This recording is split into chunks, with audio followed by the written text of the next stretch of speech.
Et bonjour à tous, mon nom est François Letarte, bienvenue sur ma chaîne JDRD30, chaîne consacrée aux jeux de rôle sur table avec une vie de rôliste et une voix rouée.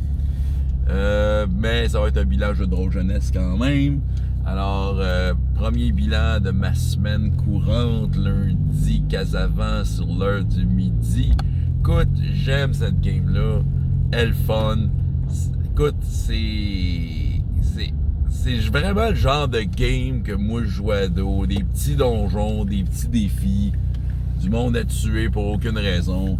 Tu sais, dans un donjon, des gobelins, bon c'est ça. Puis les gobelins ont un petit objectif, ils protègent en fait leur dieu, qui est pas vraiment un dieu, mais c'est un monstre rouilleur. Fait que là, j'ai semé plein d'indices comme de quoi c'est un monstre rouilleur. Ils ont évidemment pas catché ça pantoute. Ils vont se faire avoir, leurs armures vont se faire manger, c'est ça. Écoute, les dernières fois, ils étaient séparés. Ils avaient intercepté un groupe de gobelins à l'extérieur en partie. Les autres exploraient le donjon. Puis là, en explorant le donjon, ben, ils ont découvert évidemment qu'il y avait d'autres gobelins à l'intérieur. Fait que là, il y avait toutes sortes de scènes, de batailles et d'exploration. Encore en même temps, toutes dans le même donjon. Les joueurs m'amenaient, ils disaient, ils trouvaient ça long, les tours. Je leur ai dit, ouais, mais vous êtes séparés. Tu sais, là, il y a un petit apprentissage à faire. Vous êtes séparés. C'est sûr que c'est long. J'essaie de faire le plus bref possible dans chacun des groupuscules. Mais en même temps, si vous êtes tous ensemble dans la même scène, c'est sûr que ça va vous plaire. Dans les différentes scènes, il se passait des affaires très drôles. Bon, de l'exploration, ils ont découvert des trésors. Ils ont trouvé... Donc, il y a un nouveau joueur qui est embarqué. J'ai accepté un nouveau joueur. Je l'avais testé la semaine passée. Il était venu, puis bon, le chevalier, il a son cheval avec des stats. Fait que j'ai comme un peu donné, prends le cheval. De toute façon, le cheval était très impliqué dans la scène, fait qu'il était content, il faisait des affaires avec son cheval, il piétinait des gobelins. Fait que, je pense qu'il aimait ça. Je voyais que le groupe, je suis très étonné, il se comporte bien. La plupart des secondaires 1, c'est des petits jeunes, là. Bon, il y a mon fils qui est là, secondaire 3, expérimenté, je vous avais dit un peu.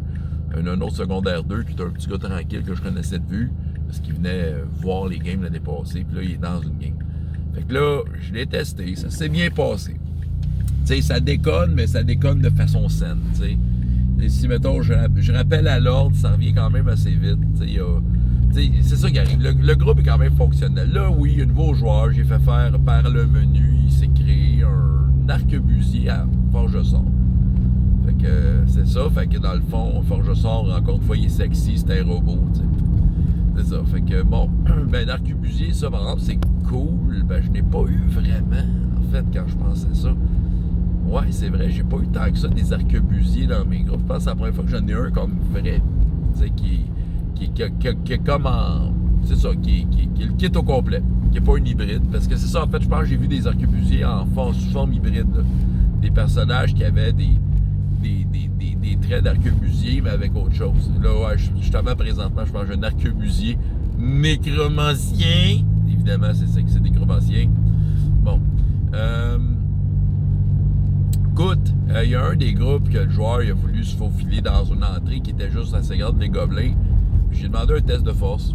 J'étais gambler là-dessus. J'ai pogné un naturel. J'ai pogné là-dessus. Là, tu vois un gobelin l'autre bord qui est comme plus musclé qu'un bat de baseball sans vient de battre. Fait qu'il était pris là, il avait besoin du monde pour le pousser là. Puis moi, je le battais à coup de batte de baseball. C'était pas pire, il avait beaucoup de points de vie. Ça donnait que c'était comme le barbare du groupe, déjà deuxième niveau, puis pouf, il pète d'un point de vie, là, tu sais. Fait que c'était très drôle parce qu'il était pris là, puis le chevalier est venu l'aider, il est venu le pousser, tu sais. Puis c'est ça. Puis là, il y a une super bataille, un qui était invisible parce qu'il y a une cape d'invisibilité, une poursuite dans les cavernes. Probablement que la prochaine fois, ils vont rencontrer le monstre rouilleur. Faut je pense un peu à mon affaire. Faire un setup qui est comme... qui demande réflexion, de pas juste se foncer dans le tas. Je sais un peu ce qui s'en vient, mais en tout cas, c'était très très plaisant. Il y en a un des joueurs qui a trouvé comme sa baguette magique, son bâton en fait de prêtre. Il m'avait demandé un bâton avec quelque chose d'évolutif. Et j'ai eu un flash. Et ce flash-là, il va falloir que j'en parle dans une autre vidéo. Parce que j'ai comme une idée un peu diabolique de bonheur de jeu avec mon parascolaire. Quelque chose que j'ai longtemps voulu faire. Je m'attendais pas que ça soit dans cette forme-là, mais j'ai réussi à faire de quoi faire, je vous en parle, mais il y a vraiment un point, quelque chose qui va relier tous les groupes ensemble et d'une façon qu'ils ne s'attendent pas. Et ça va déterminer des choses très importantes dans RPGS. Voilà, c'est ce que j'avais à vous raconter. François Letarte, JDR D30. Jusqu'à la prochaine fois. Ayez autant de plaisir dans la vie que dans les jeux. Au revoir.